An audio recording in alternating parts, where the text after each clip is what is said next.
बदलती जा रही है, इसके पीछे कारण क्या है? कभी पता किया हमने अपने पति पत्नी का झगड़ा, पिता पुत्र का झगड़ा, भाई भाई का झगड़ा ऐसा क्यों हो रहा है? ऐसा इसलिए हो रहा है कि हमने अपने अतीत में कभी झांक कर देखा ही नहीं, हमने कभी प्रयास नहीं किया जो इसको जानने के लिए। Nobody interested to know, nobody interested to, हम आप कोई मतलब इंटरेस्ट कोई नहीं ले रहा है इसके ऊपर। If you are logically intelligent people, we should ask, what is the destination, what is the moral, what is the ethics? हमारा संस्कार क्या है? हमने कभी अपने अतीत में झांक करके नहीं देखा कि हमारा संस्कार क्या है, हमारे अतीत में कौन सी घटनाएं घटी हैं जो आज हमको प्रेरित कर रही है। जिस दिन हम झांक करके अपने अतीत को देखेंगे उस दिन हमारा जीवन परिवर्तित हो जाएगा, हम धन्य हो जाएंगे। एक समय श्रवण जी कमंडल में जल भर रहे थे, उनके माता पिता प्यासे थे। उसी समय परशुराम जी आते हैं। परशुराम कहते हैं, पुत्र मुझे भी जल पिलाओ। परशुराम को देखते ही श्रवण ने कहा कि आपका वेशभूषा से तो ब्राह्मण दिखाई दे रहे हैं, लेकिन अस्त्र शस्त्र क्षत्रिय दिखाई दे रहे हैं, आखिर आप हैं कौन? परशुराम ने कहा, अपना परिचय बताओ। उन्होंने कहा कि मैं एक छोटी माता पिता का संतान हूं, मेरा नाम श्रवण है। यह बात जैसे ही कहा परशुराम क्रोधित हो जाते हैं। परशुराम ने कहा, खबरदार ऐसा शब्द कभी मत कहना, माता तो माता होती है, पिता तो पिता होता है, वो कभी छोटे नहीं होते हैं। माता पिता जगत जननी होते हैं। श्रवण ने को उन्होंने कहा, जन्म जायते शूद्र संस्कारात्म विजुते। आई श्रवण, हर इंसान हर प्राणी जो है जन्म से जो है शूद्र होता है, लेकिन कर्म से महान होता है, संस्कार से महान होता है। अब मुझे जल पिलाओ।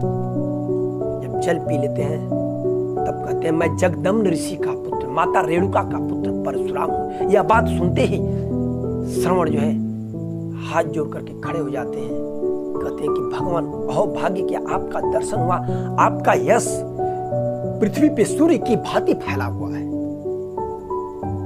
अहो भाग्य, आप मेरे माता पिता को अपना दर्शन दे दें। परशुराम जी को लेकर के जाते हैं। कहते हैं, पिताजी पिताजी, माताजी देखिए ये भगवान परशुराम आए हैं। यह बात सुनते ही माता अंधा और पिता अंधा, ये दोनों लोग करुण भाव में हो जाते हैं। कहो, अहो भाग्य कि आज परशुराम के चरण छूने का मुझे मौका मिला, अवसर मिला। माता अंधा पिता दोनों ने कहा, आप अपने चरण हमारे नजदीक करें, हम आपका चरण छूना चाहते हैं। परशुराम ने कहा, नहीं, यह दृश्य जो मैं देख रहा हूं यह संसार का सबसे सुंदर दृश्य है। आज मुझे देखने को मिला है। मुझे अपने अंदर गर्व था, अभिमान था कि मैं अपने माता पिता का बहुत बड़ा सेवक हूं, लेकिन आज आपका पुत्र श्रवण ने मेरे गर्व को चूर चूर कर दिया। अरे चरण तो मुझे आप दोनों लोगों का छूना चाहिए। आज मैं आप दोनों लोगों का चरण छूंगा, क्योंकि आप दोनों लोगों के तन से श्रवण जैसा पुत्र पैदा किया। यह बात कहते ही परशुराम की आंखों में आंसू आ जाता है और माता अंधा माता पिता के चरण छूते हैं। कहते हैं, आज मैं आपका चरण छू करके ऐसा लग रहा है कि मैं अपनी माता रेणुका और पिता जगदम्ब ऋषि का पैर छू रहा। तुम धन्य हो श्रवण, तुम धन्य हो। तुम्हारे जैसा पुत्र पैदा होना मुश्किल है।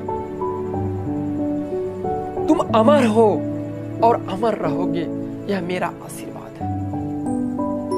परशुराम जी जो है श्रवण की माता पिता का पैर छूते हैं और श्रवण को प्रणाम करते हैं और प्रणाम करके चल देते हैं। यह मेरा संस्कार रहा है। आज समाज हमारा एक दूसरे से विलग हो रहा है, इसका वजह क्या है? What is the ethics?